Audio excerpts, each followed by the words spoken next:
पत्रकार प्रणिती शिंदे यांनी पुलवामाच्या घटनेसंदर्भातनं भाजपवरती आरोप केलेले आहेत। पुलवामाची घटना ही भाजपनं घडवली होती असा थेट आरोप करतायत। कशा पद्धतीने बघता या आरोपांकडे? मुळात या ठिकाणी मी सर्वप्रथम या गोष्टीचा निषेध करतो। हा शहीदांचा अपमान आहे। जे शहीद त्या ठिकाणी पुलवामा हल्ल्यामध्ये जो पाकिस्तानने भ्याड हल्ला केला, त्यांच्या संसदेमध्ये सुद्धा या विषयावर चर्चा झाली की पुलवामामध्ये आपल्या लोकांनी हल्ला केला आणि त्या ठिकाणी समोरच्या काँग्रेसची मानसिकता दिसते की जे शहीद या ठिकाणी या पाकिस्तानच्या हल्ल्यामध्ये शहीद झालेले आहेत त्यांचा अपमान आहे। हा त्या ठिकाणी भारताचा अपमान आहे। भारत मातेशी गद्दारी करणं हे यांच्या रक्तात आहे, भारतीय जनता पार्टीच्या रक्तात नाही आहे। मुळात मी याचा निषेध करतो। हा समोरच्या काँग्रेसच्या उमेदवाराने शहीदांचा केलेला अपमान आहे। ही निवडणूक आहे, लोकसभेपुरतीची निवडणूक आहे, 5 वर्षांत पुन्हा निवडणूक आहे, मात्र देशाच्या सैनिकांच्या बाबतीत अशा पद्धतीनं वक्तव्य करणं कितपत योग्य वाटतं? मी समोरच्या काँग्रेसच्या उमेदवाराचा निषेध करतो, त्या ठिकाणी काँग्रेसचा निषेध करतो। माजी मुख्यमंत्री सुशीलकुमार शिंदेंच्या अतिशय विकृत मानसिकतेचा त्या ठिकाणी त्यांनी जो शहीदांचा अपमान केला आहे, हा शहीदांचा अपमान नसून हा भारताचा अपमान आहे, हा देशाचा अपमान आहे। ज्या शहीदांनी या भारतमातेसाठी रक्त सांडलं, तुम्ही त्या रक्ताचा अपमान केला आहे। त्यामुळे मी त्या ठिकाणी काँग्रेसच्या समोरच्या उमेदवार त्यांचा निषेध करतो। सुशीलकुमार शिंदे यांनी मुख्यमंत्री असताना पोटा कायद्यातल्या जवळपास 12 ते 13 आतंकवाद्यांना सोडवलं अशा पद्धतीचा आरोप आपण केला। नेमकं काय त्याच्यामधलं तपशील? या ठिकाणी वेगवेगळ्या लिंक त्या ठिकाणी असणाऱ्या त्यावेळेच्या सर्व अधिकाऱ्यांना सापडल्या होत्या।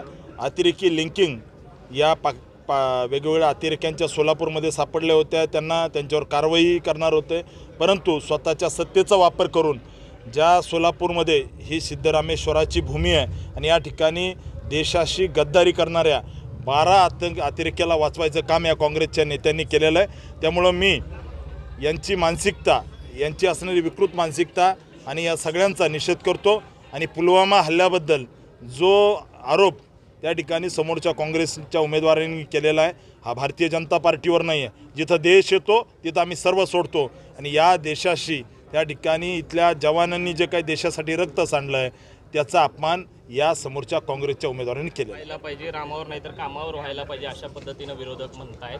कशा पद्धतीने उत्तर द्या? निश्चित झालं पाहिजे। समोरचे उमेदवार या ठिकाणी त्यांचे वडील जेव्हा राज्याचे मुख्यमंत्री होते त्यांनी काय केलं, आमच्या कामावरच झाली पाहिजे। माझं ओपन चॅलेंज आहे त्यांना, ओपन चॅलेंज आहे की काँग्रेसने मागच्या 70 वर्षामध्ये किंवा यांचे जे कोणी राज्याचे मुख्यमंत्री होते, केंद्रीय गृहमंत्री होते, यांनी काय केलं? आम्ही 40,000 कोटीचे घरं बांधले, त्या ठिकाणी रस्ते बांधले, आम्ही विडी कामगारांना 30,000 घरं बांधले, आम्ही त्या ठिकाणी सोलापूर, हैदराबाद, सोलापूर, विजापूर, सोलापूर, सांगली, सोलापूर, संभाजीनगर रस्ते या सोलापूरला बांधले। विमानतळाचं काम यांना 70 वर्षात करता आलं नाही। आम्ही त्या ठिकाणी सोलापूर विमानतळ या ठिकाणी बांधलं आणि ते अंतिम टप्प्यात आहे। मी त्या ठिकाणी विरोधकांना चॅलेंज देतो, कामावर बोलायचं कामावर बोला, धर्मावर बोलायचं धर्मावर बोला। या ठिकाणी हिंदूंना आतंकवादी म्हणणारे हे काँग्रेसवाले धर्मावर बोलायचं म्हणतात, या ठिकाणी कामावर बोलायचं आहे तर कामावर बोलू। माझं त्या ठिकाणी काँग्रेसला चॅलेंज आहे, त्यांनी सोलापूरच्या कुठल्याही चौकामध्ये यावं। आमचा मीच उमेदवार म्हणून नाही, आमचा छोटासा भारतीय जनता पार्टीचा कार्यकर्त्यासोबत तुम्ही चर्चा करावी। या ठिकाणी मी चॅलेंज देतो की यांनी सोलापूरची अधोगती केली, सोलापूरच्या मिल बंद पाडल्या, सोलापूरमधला उद्योग संपवला, सोलापूरला देशोधडीला त्या ठिकाणी लावायचं पाप या समोरच्या काँग्रेसच्या लोकांनी केलेलं आहे। कर्म महत्त्वाचा आहे, धर्म महत्त्वाचा नाही। जर धर्म असेल तर तो इलेक्शनमध्ये नाही, अशा पद्धतीचं देखील विधान आहे। यांना धर्म मुळात मान्यच नाही आहे। हिंदूंना दहशतवादी म्हणणारी ही लोक काँग्रेसचे, त्यांचे पिताजी हिंदूंना दहशतवादी म्हणतात। त्यामुळे कर्मावर निवडणूक करायची तर कर्मावर निवडणूक करू। त्या ठिकाणी महिन्यातून 2 दिवस यायचं आणि 15 दिवसाचे फोटो काढून न्यायचे। साऊथ मुंबईत राहणाऱ्यांना सोलापूरकरांची नस कधी कळणार आहे? सोलापूरकरांची यांची नाळच नाही आहे। त्यामुळे माझी विनंती आहे तुम्हाला मीडियाच्या बांधवांना, ही निवडणूक सोलापूरच्या भविष्याची आहे। मोदीजींनी काय केलं तर मोदीजींनी सोलापूरमध्ये 2 लाख सोलापूर लोकसभेमधील नागरिकांना मोठ्या प्रमाणामध्ये मुद्रा योजनेच्या माध्यमातून 4.5 लाख मुद्रा योजनेच्या माध्यमातून लोन दिले, 30,000 विडी कामगारांसाठी घरं बांधले, 40,000 कोटीचे रस्ते बांधले। या ठिकाणी सोलापूरमध्ये हे मुख्यमंत्री असताना खड्ड्यात रस्ता आहे का रस्त्यात खड्डा हे कळत नव्हतं। सोलापूर शहरामध्ये रस्ते चांगले केले, इथल्या ड्रेनेज लाईन चांगल्या केल्या. सोलापूरचा विकास करण्याचं काम भारतीय जनता पार्टीच्या सरकारने केलं.